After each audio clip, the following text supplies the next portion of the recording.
Ito ay rated SPG, striktong patnubay at gabay ng magulang ang kailangan. Isang mapagpalang araw mga kapamilya, tila minaliit ni Romero ang husay, diskarte, tapang at abilidad ni Tanggol sa pakikipaglaban dahil tinawag niya pa itong tanga at bobo. Ang hindi niya alam, nasa likod niya pala si Paeng at mabilis na nakaporma si Tanggol para makuha ang kanyang baril.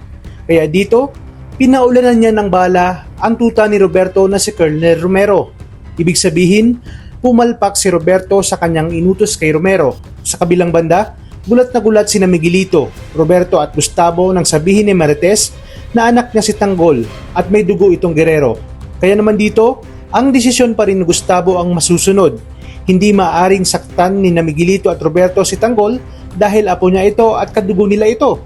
Labis-labis ang pagsisisi ni Gustavo at humingi siya ng tawad kay Marites kung alam niya lang umano na apo niya si Tanggol, sana sa una pa lang ay hindi na nangyari ito.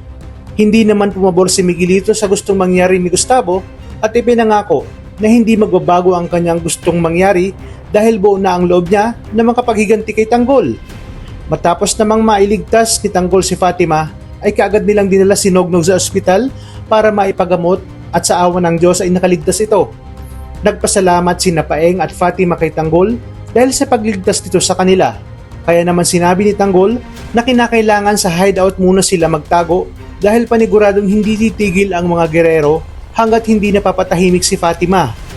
Magkakaroon ng diskusyon sa pamilya Guerrero dahil pinatuloy ni Gustavo si Marites sa mansyon at habang nasa hapagkainan ay ibinalik na sa kanya ang mga titulo dahil ibinigay niya umano yung kay Tinding at si Marites ang karapat-dapat na magmana nito. Makakarating kay Olivia na pumunta si Marites sa mga Guerrero dahil tinawagan siya ni Pilar. Agad niya itong isinumbong kay Don Julio para lalong magkaroon ng dahilan at tuluyang mapalayas ito. Sa pagbalik ni Marites sa mansyon ng mga Montenegro, ay sasalubungin siya ni Don Julio at pilit na palalayasin sa mansyon. At sa mga oras na yon ay wala si Ramon at Tanggol, kaya wala siyang nagawa kundi lumayas na lang. Hanggang sa magkausap sila ni Roda at makarating sa kanya na may dumukot kay Tinding. Wala siyang ibang naisip na gumawa nito kundi si Pilar. Bumalik siya sa mansyon ng mga Guerrero at sinabi na may nagpadukot kay Tinding at wala siyang ibang sospek kundi si Pilar. Dito magkakagulo at kakampihan ni Gustavo si Marites. Kaya naman pakaabangan natin sa mga susunod na araw kung ano ang kahihinatnan ng mga tagpong ito.